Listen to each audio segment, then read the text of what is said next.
ये door closer पे door है, आप देख सकते हो ना, बिल्कुल सॉफ्ट चलता है, बिल्कुल धीरे धीरे आराम से बंद होगा।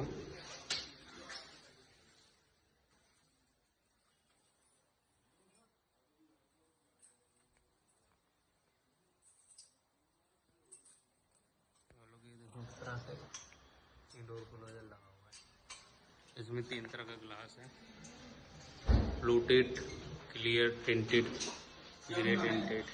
एल बाथरूम में ये इधर बना हुआ है। तो आप देखो गाइस, ये एल बाथरूम सारे मैंने बनाए सारे। इधर भी एल के, ये एल है 90 डिग्री पे।